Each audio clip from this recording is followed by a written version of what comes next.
Hello বন্ধুরা, রোজ তেল মশলা জাতীয় খাবার না খেয়ে এইভাবে সকালবেলা জলখাবারে বা রাতের ডিনারে বা স্কুল অফিস টিফিনে ঝটপট বানিয়ে নিতে পারেন। খেতে কিন্তু দারুণ হয় আর খুবই স্বাস্থ্যকর একটি রেসিপি।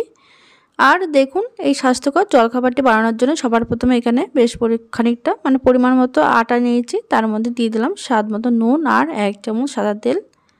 এবার ভালো করে মিশিয়ে নেব আটার সঙ্গে। আপনারা চাইলে এর মধ্যে সামান্য একটু জোয়ানও দিতে পারেন।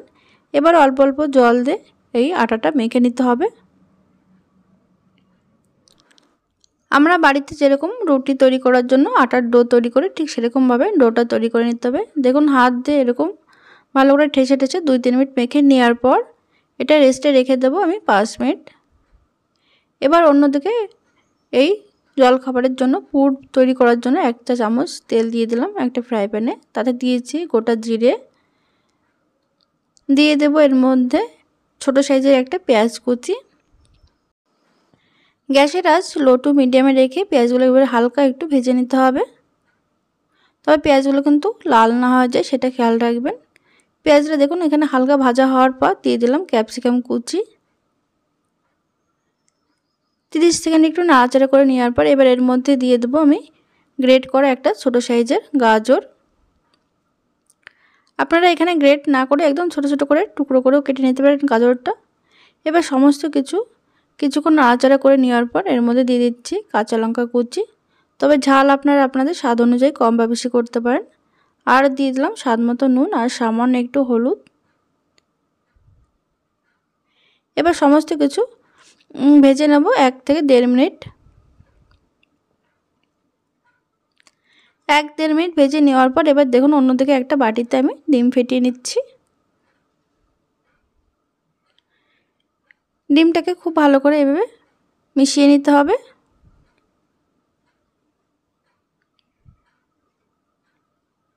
তারপরে দেখুন এই যে একটা সাইড করে রেখেছি, এক সাইডে এই ডিম ফেটিয়ে রাখা ডিমটা দিয়ে দিলাম।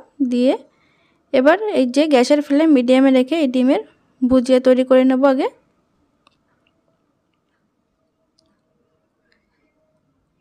এই জলখাবারটা খেতে কিন্তু ভীষণ ভালো হয়। একবার খেলে দেখবেন আপনাদের মাঝে মাঝে বানাতে ইচ্ছা করবে, এতটাই টেস্টি হয়। দেখুন খুব সুন্দর করে ভাজা হয়ে গেছে। এবার উপর থেকে দিয়ে দিচ্ছি সামান্য গোলমরিচ গুঁড়ো আর দিয়ে দিচ্ছি বেশ খানিকটা পরিমাণে ধনেপাতা কুচি। দিয়ে আবার ভালো করে মিশিয়ে নাড়াচাড়া করে নেব। সবজি কিন্তু এখানে মোটামুটি সিদ্ধ হয়ে এসেছে।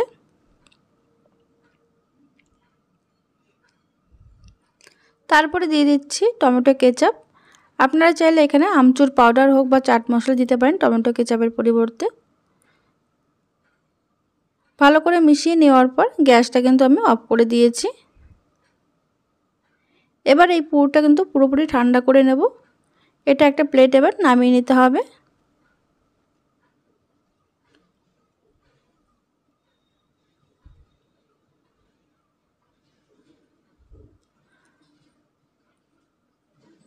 এবার অন্যদিকে দেখুন ডোটা কিন্তু খুব সুন্দরভাবে সেটও হয়ে গেছে। হাত দিয়ে একটু মেখে নিতে হবে। এবার এর থেকে আমি লেচি কেটে নেব।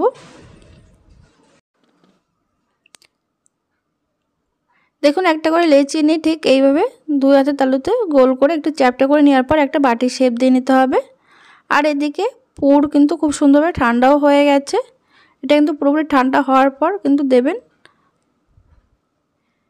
বাটির মাঝখানে দিয়ে ঠিক এইভাবে চারিদিকটা মুখটা কিন্তু খুব ভালো করে সিল করে দিতে হবে, যাতে করে এটা বেলে নেওয়ার সময় বা ভাজার সময় বেরিয়ে না আসে। এটা কিন্তু বেলার দরকার নেই, হাত দিয়ে দেখুন এইভাবে চেপে চেপে নিলে কিন্তু একটা গোল রুটির শেপ তৈরি হয়ে যাচ্ছে। আর মাঝখান থেকে একটু ডিজাইন করে দিলাম একটা চামচের পিছন দিয়ে। একইভাবে প্রত্যেকটা আমি তৈরি করে নেব।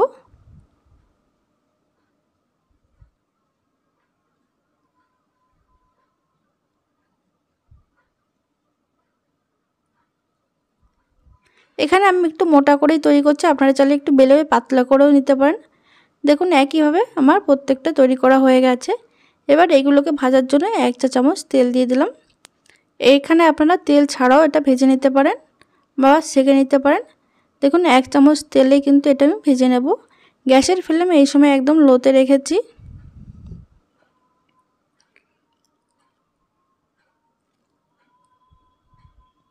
লোতে রেখে কিন্তু 1 মিনিট রাখার পর কালারটা একটু যখন চেঞ্জ হবে তখন এটা কিন্তু উল্টে দিতে হবে।